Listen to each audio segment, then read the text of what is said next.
রাজধানীর পল্লবীতে 7 বছরের শিশু রামিসাকে ধর্ষণের প্রত্যামা।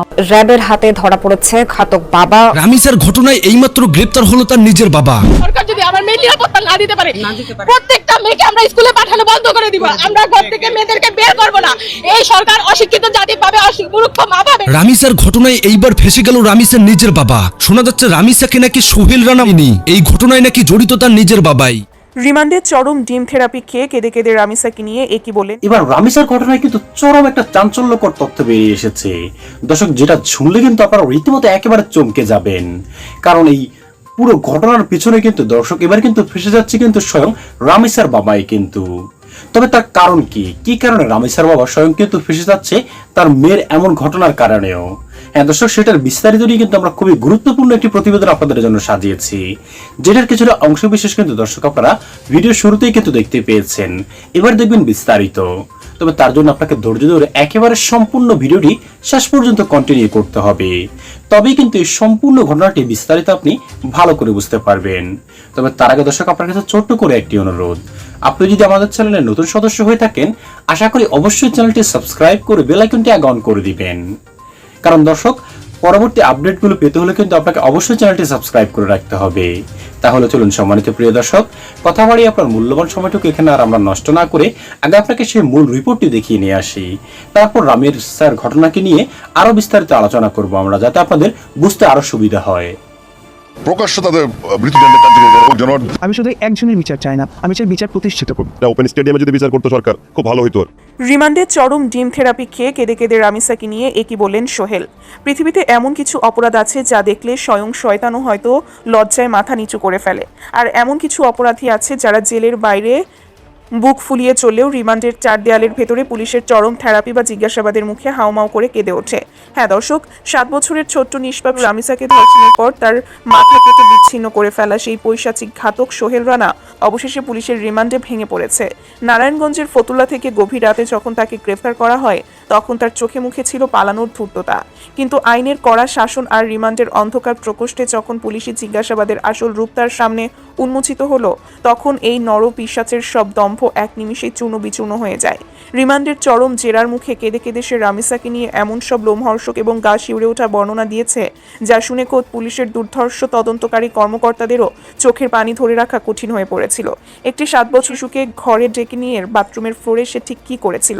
কেনই বা তার স্ত্রী স্বপ্না নিজে দাঁড়িয়ে থেকে রামিসার শরীর টুকরো টুকরো করতে সাহায্য করেছিল? আজ আমরা আপনাদের সামনে তুলে ধরব রিমান্ড এবং আদালতের জবানবন্দিতে উঠে আসা এই শতাব্দীর সবচেয়ে নির্মম হত্যাকাণ্ডের আদ্যপান্ত।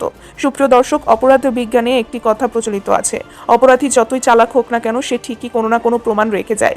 ঘাতক সোহেল রানা ভেবেছিল জানালার গ্রিল কেটে পালিয়ে গিয়ে সে হয়তো চিরকাল পুলিশের ধরাছোঁয়ার বাইরেই থেকে যাবে।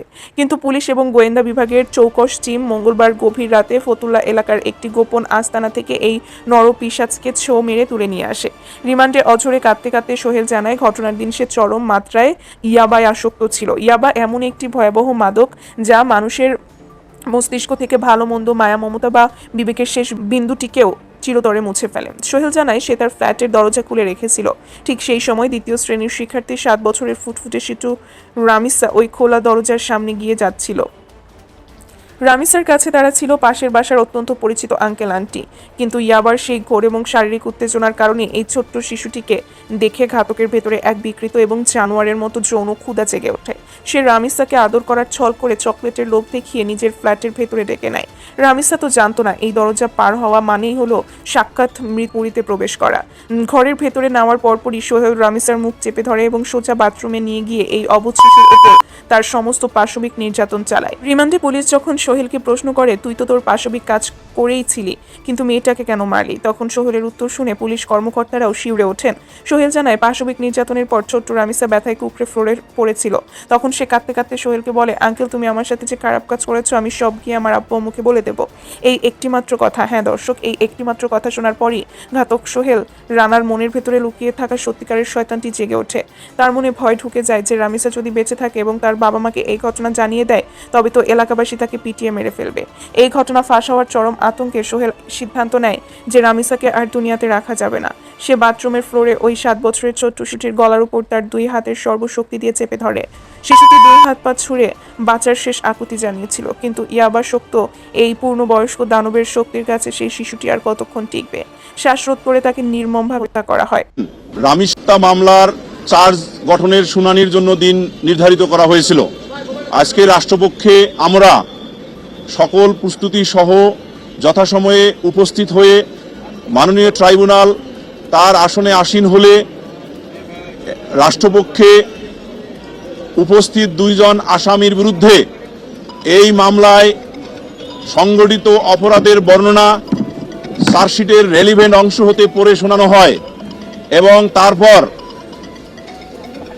ইনকোয়েস্ট রিপোর্ট বা সুরতহাল রিপোর্টে উল্লেখিত সময় উল্লেখ সহ এই মামলার আসামিদ্বয়ের বিরুদ্ধে অর্থাৎ 1 নম্বর আসামি মোহাম্মদ সোহেল রানার বিরুদ্ধে রামিসা আক্তারকে তাদের ফ্ল্যাটে আসামিদ্বয়ের বসবাস করা ফ্ল্যাটে নিয়ে গিয়ে তাদের বসবাস করা ফ্ল্যাটের বাথরুমের ভিতর ধর্ষণ করে হত্যাকাণ্ড ঘটান এবং তার পরবর্তীতে তার মাথা দেহ থেকে আলাদা করে কেটে বালতিতে রাখেন, বিভিন্ন আলামত পানি দিয়ে ধৌত করে নষ্ট করেন।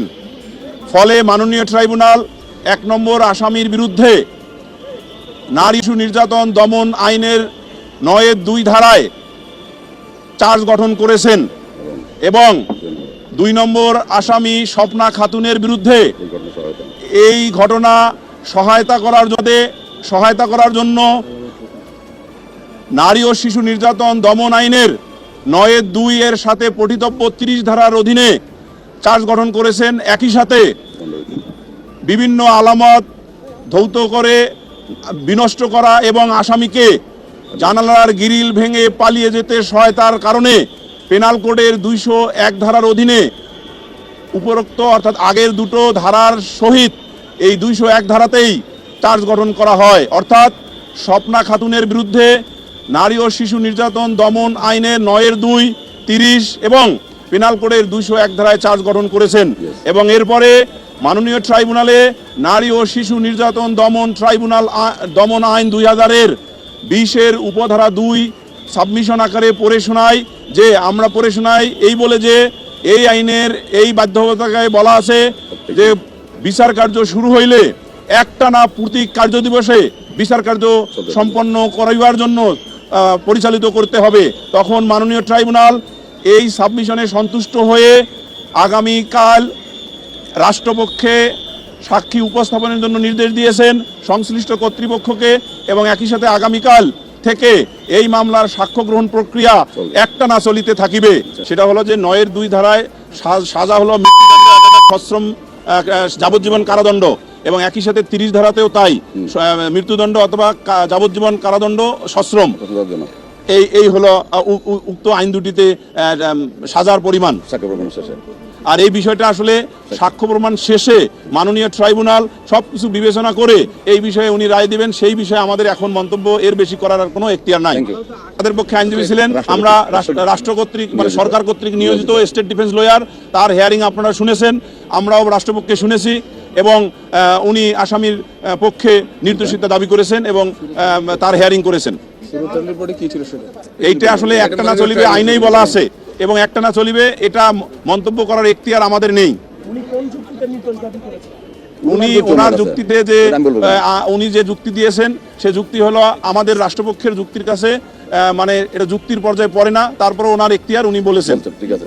সম্মানিত দর্শক শ্রোতা, রিপোর্টে যে বিষয়গুলি আপনারা এক এক করে দেখতে পেয়েছেন দর্শক, এগুলি দেখার পর দর্শক এই সম্পর্কে আপনার কি মনে হয়েছে সেটা অবশ্যই আমাদের কমেন্ট বক্সে লিখবেন, কারণ আপনাদের 1 লাইন এবং 2 লাইনের মতামতটুকু দর্শক আমাদের কাছে এতটাই গুরুত্বপূর্ণ যে এই মতামতের কারণেই কিন্তু আমরা পরবর্তী তার আপডেটগুলি আপনাদের সামনে তুলে ধরতে আগ্রহী হব।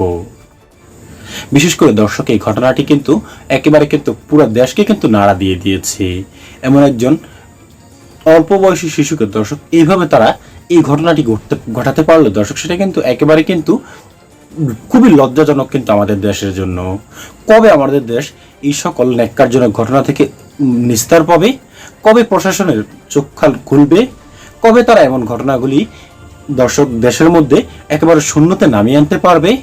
যদিও ইতিমধ্যে কিন্তু প্রধানমন্ত্রী কিন্তু এই বিষয়টি নিয়ে কিন্তু নানা রকম নির্দেশনা দিয়েছে। তারপর দর্শক যত রকম নির্দেশনা দিক না কেন, অতীতের ঘটনা থেকে অভিজ্ঞতা নিলে কিন্তু বলা যায় যে এই ঘটনাটি নিয়ে কিন্তু দর্শক অনেক কিন্তু আলোচনা হচ্ছে, কিন্তু তারপরও কিন্তু এই ঘটনাটির যে মূল অপরাধী দর্শক তার কিন্তু নিস্তার পেয়ে যায়, তারা কিন্তু অনেকেই কিন্তু নিস্তার পেয়ে যায়। এরকম অনেক ঘটনা কিন্তু বাংলাদেশে ঘটেছে। তাই সম্মানিত প্রিয় দর্শক শ্রোতা, এই ঘটনাটি সম্পর্কে আপনার কি মতামত সেটা অবশ্যই লিখবেন। আজ এখানে শেষ করছি দর্শক, আশা করি সকলে অনেক ভালো থাকবেন। সম্পূর্ণ ভিডিওটি শেষ পর্যন্ত দেখার জন্য দর্শক আপনাকে জানাই অসংখ্য ধন্যবাদ।